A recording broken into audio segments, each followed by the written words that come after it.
ঈদের আনন্দে শুধু জামা কাপড় জুতো এগুলো কিনলেই কি হয় বলেন? সাথে কিছু ঘর সাজানোর আইটেমও তো রাখতে হয়, তাই না?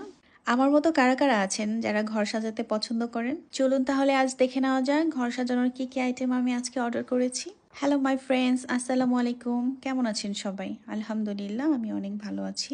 এই তো এখানে আমি বরাবরের মতোই কিছু অর্ডার করেছি, যেটা আপনাদেরকে অবশ্যই দেখাবো। বাট তার আগে অনলাইনে যেটা আমি আনবক্সিং করেছি সেটা ভাবলাম আপনাদের সাথে কেন না একটু শেয়ার করি। এই তো এখানে আমি কিছু টেবিল ম্যাটস নিয়েছি, কিছু হ্যাঙ্গিং আইটেম আছে যেটা আমি ওয়ালে হ্যাং করব। ঈদ লেখা, ঈদ মোবারক লেখা। আরও কিছু, এটা আমার মেয়ের ব্রেডের জন্য ব্রেড কাটার। তারপর এখানে আছে আরও একটা জিনিস, খুবই সুন্দর এই জিনিসটা। আমার তো ভীষণ ভালো লেগেছে, আমার মেয়েও খুব পছন্দ করেছে। আপনাদের সাথে অবশ্যই আমি ডেকোরেশনের ছবি বা ভিডিও আমি অবশ্যই শেয়ার করব। দেখুন এটা কি যে সুন্দর, আমার এত কিউট লেগেছে এই জিনিসটা। যদিও অনেক ছোট, বাট স্টিল এটা অনেক বেশি সুন্দর, আমার তো ভীষণ ভালো লেগেছে। এই তো আরও কিছু আছে এখানে, হচ্ছে আপনার হিজাব পিন, যেটা আমার অনেকগুলো ছিল, যদিও এটা হারিয়ে গিয়েছে, এগুলো আসলে থাকে না কারোরই। এখানে কিছু আইটেম ছিল।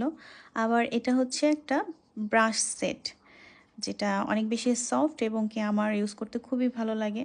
আমি দেখা যাচ্ছে যে সুপার ড্রাগস বা বুটস থেকে নিলে ওগুলো আমার ভালো লাগে না কেন যেন। তো তাই আমি এখান থেকে অর্ডার করি সব সময়। আর এগুলা আমি যেহেতু রেগুলার ইউজ করি, তাই ভাবলাম একটা সেট নিয়ে নিই। এই তো এখানে আছে কিছু স্পুন, যেটা আমার খুবই ভালো লেগেছে। আমি ভেবেছিলাম কোয়ালিটি মনে হয় কেমন আসবে, বাট স্টিল বেশ ভালোই আছে। আলহামদুলিল্লাহ, যা কিছু এসেছে আমি আপনাদের সাথে অবশ্যই শেয়ার করব। তো আশা করি আমার ভিডিওটি ভালো লেগেছে। আপনারা সবাই অনেক অনেক ভালো থাকবেন, অনেক অনেক অনেক অনেক সুস্থ থাকবেন। আর সবাই আমার জন্য দোয়া করবেন, লাভ কমেন্ট দিয়ে যাবেন। আল্লাহ হাফিজ।